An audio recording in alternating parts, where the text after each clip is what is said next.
Dear students, welcome back to Odelia Vlogs. Today we can study our fourth module of research methodology. We have to study the types of data. There are two types of data, primary data and secondary data. And we have to study that in detail, the sources, advantages, disadvantages of both the data. So we can continue with primary data. Primary data is the first-hand data gathered by the researcher himself. These are original because they are collected by the researcher for the first time. There are different sources of collecting primary data. First one is observation method, second one is interview method, third one questionnaire method, which is also called mail survey, and the fourth one is schedule method. We can go to the first method, observation method. Observation method, as the name itself indicates, it is based on observation. Observation means what? We are watching things with a purpose. Then, keen and scientific study of a problem is done through observation. Process of acquiring knowledge through the sense organs. We all know in science we have studied the different sense organs, eyes, ears, these are the main sense organs we are using in observation method. Next, observation starts with curiosity, which is natural for every person. We always see in the morning how the flower blooms and how fresh is it, and we are much curious to see all the nature surrounding with us. So similarly, every person has a curiosity and it is natural, and observation method is possible for everybody. Okay, now we can study the characteristics of observation method. First one is direct method. Direct method implies that the data is collected through direct contact with the environment. I told you earlier, the sense organs eye, ear, these are all used. Second one is primary data. Since the observation is a direct method, the data collected is primary in nature. Next is deep study. The researcher goes to the field and does a deep and in-depth study. Fourth point, relation between researcher and respondent. Since the researcher himself comes in contact with the field of study, a relationship is established. Fifth point, use of, selective and purposeful study. The observation is made with a definite object or purpose. Therefore, the materials can be collected accordingly for this observation. Next is use of sense organs. The observation is the method of acquiring knowledge using sense organs. Eyes and ears are the most important sense organs to observe. You have to also study the advantages and disadvantages of observation method. I will just say it now. Advantages of observation method. First one, this is the only method that allows for collection of data in natural settings. Second advantage of observation method is both verbal and non-verbal behavior can be observed. Third advantage is occurrence and recording are done simultaneously, and so there is no time elapsed in between, because we are observing and we are recording whatever we have observed. So there is no time elapsed. Next, it is used in situation where respondents are either unwilling or unable to give the information. In such cases, observation method is the best effective method. Now, the disadvantages of observation method, one is time consuming. It's very expensive method. Observer gets emotionally involved with the subjects, and hence the research gets affected by the researcher, by the observer's bias. Observer will be emotionally attached to the problem and he will have some bias. Next, the behavior observed is interpreted differently. That is another disadvantage of observation method, because what we observe, sometimes some persons might not observe it correctly. So that is a disadvantage. The last disadvantage is it's not applicable in situations where the sample of this where the size of the sample is large.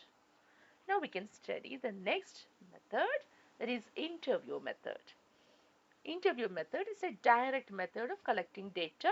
It's a verbal conversation between two people with the objective of the interviewer to collect research relevant information from the respondent. Its characteristics. First one, it's a close contact or interaction including dialogue between two or more persons. It has a definite object such as knowing the views and ideas of others. Next characteristic or nature of interview, that is interview can be conducted over telephone also. Next is interview method enables to study the social problems. We have to again study the advantages and disadvantages of interview method because that will be asked as a 2 marks question or 5 marks question. So just you have to remember what the advantages.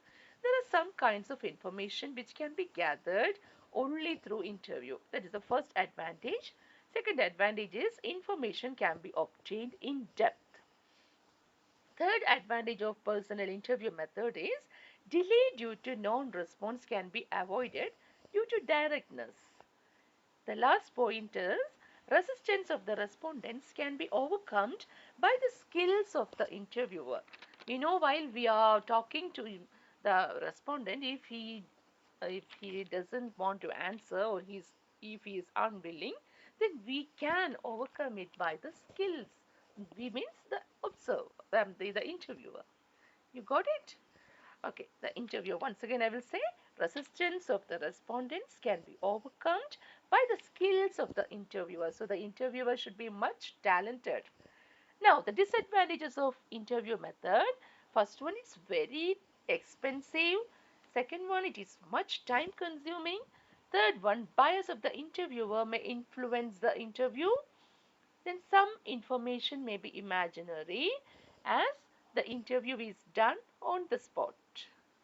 Okay, now we can go to the next method, that is questionnaire method or mail survey. Questionnaire method. What is a questionnaire actually? A questionnaire is a printed list of questions which are filled by the respondents. In this method, a questionnaire is prepared and sent to the respondents by post. When sent, a request is made that the questions should be answered and returned. Now, another meaning what I have to say is that the success of questionnaire method largely depends on the proper drafting of questions. The questionnaire, how it's drafted, that is the most important matter. Only then the respondents will be pleasured. They will be very pleasant to see the questionnaire and to fill it. So, the drafting is very important for a questionnaire. Next, a drafting questionnaire requires a great skill and experience. Just I will mention the construction of a questionnaire. It's asked one time in the university, but not recently asked, but you have to study what is pilot survey, that is asked often. So you just remember the points which I am saying. First one is explaining the model and specifying the variables to be measured. First thing to be done is examining the conceptual model of the questionnaire through literature survey, exploratory interviews and analysis. This is done for explaining the model and for locating the variables. The variables to be measured must be known. Second step, that is framing of a questionnaire. Questionnaires are to be framed very carefully. The form of a questionnaire can be structured or unstructured.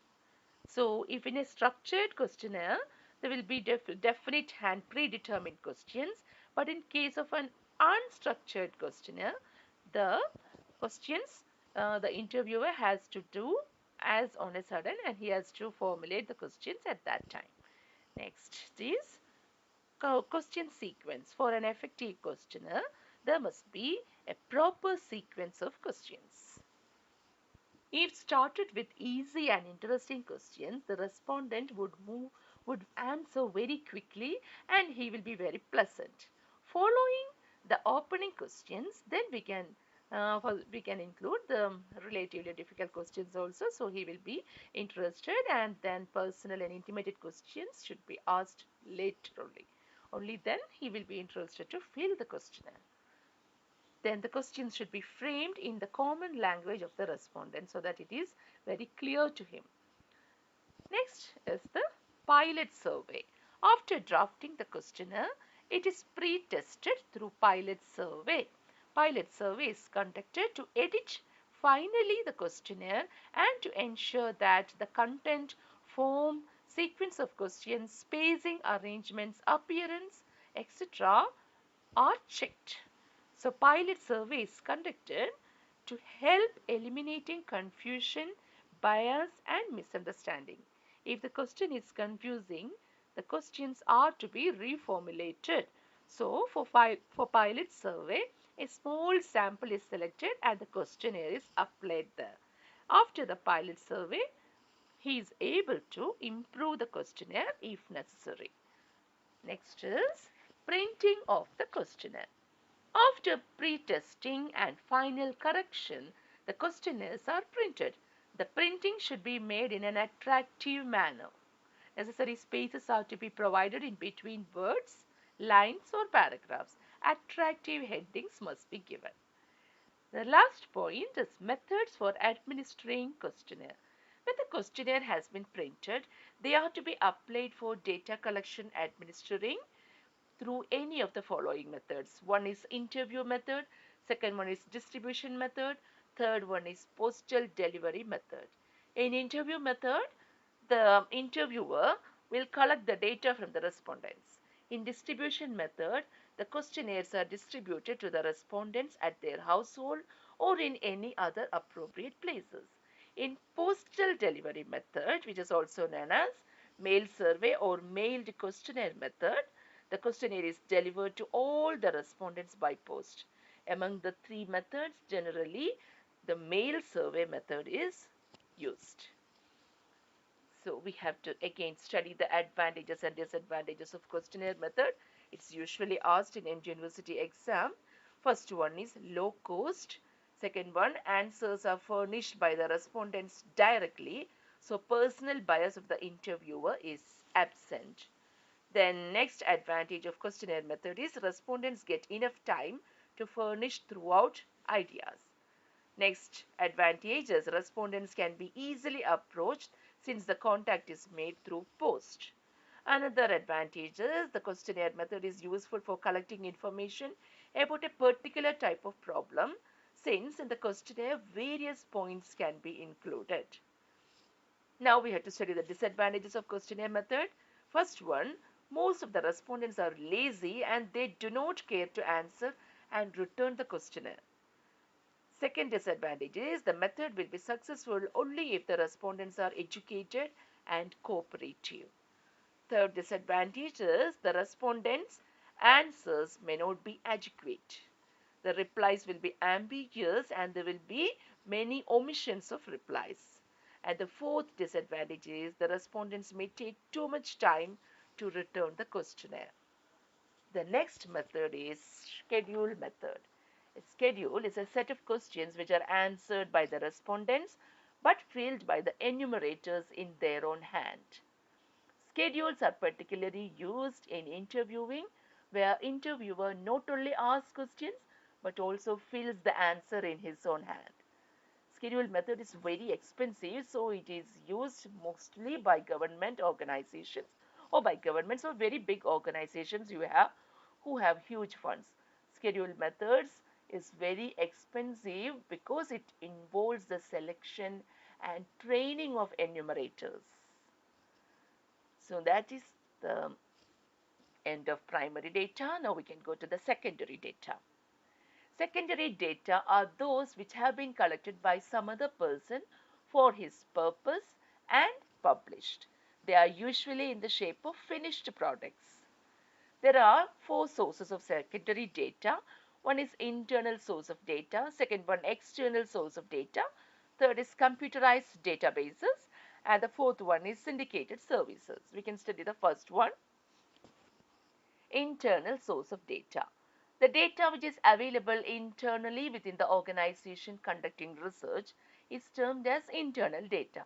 It is easily available because in the company every details will be there and we can get every details regarding whether it is cost, sales or marketing. So it will be much accurate and it will be very reliable. Second one is external source of data. It is the secondary data that is available from outside the organization for which the research is being conducted.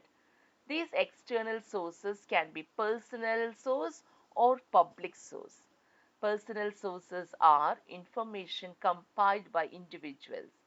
An individual may record his views for his own sake in various forms like letters, diaries, autobiographies, etc. Letters are very much important because we know letters given by Jawaharlal Nehru to his daughter Indira Gandhi. These are all much informative and also it is much giving us more information. Second one is public sources. These deals with issues rather than lives and histories of people. These are some published and some are unpublished. We can study in detail the public sources. The important published sources are first one, official reports of the central, state, and local governments, official publications of foreign governments, and international bodies like United Nations organizations and its subordinate bodies. Then reports and publication of trade associations, banks, cooperative societies, and similar semi-government and autonomous organizations. Technical journals, newspapers, books, periodicals, etc. These give a vast information regarding different topics. Next is publications of research organizations, centers, institutes, and reports submitted by economists, research scholars, etc. Now, unpublished sources, they are they remain unpublished because they are much confidential. The proceedings of committees, minutes of the meeting, these are all unpublished sources. They would be available only at the places of their origin. Now we can go to the third data, that is computerized databases. These refer to the data which is available in an electronic form. They are of three categories. One is online database, second one is internet database, and third one is offline database. Online database refers to the data which is lying in a central data bank and can be accessed from anywhere through a telecommunication network. Next is Internet database. It refers to the data which can be accessed, searched, and retrieved from the Internet. When an Internet data is downloaded and stored on a secondary storage unit just like disks, CDs, and DVDs, it becomes an offline data. Through a personal computer, these databases can be accessed. So that are the three types of computerized databases. And the fourth one is syndicated services. These refer to companies that collect and sell data to various clients having different information needs. And they charge money also. Okay. Now we can go to the advantages and disadvantages of primary data. Advantages, first one is it's a first-hand information and it is much reliable because the researcher himself does it.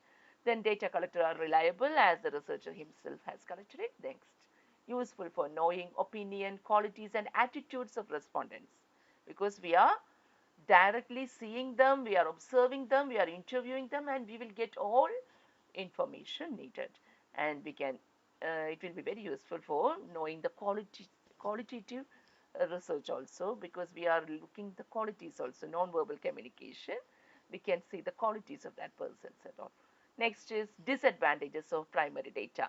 First one, collection of primary data is very expensive, it's time consuming, scope for bias is always there.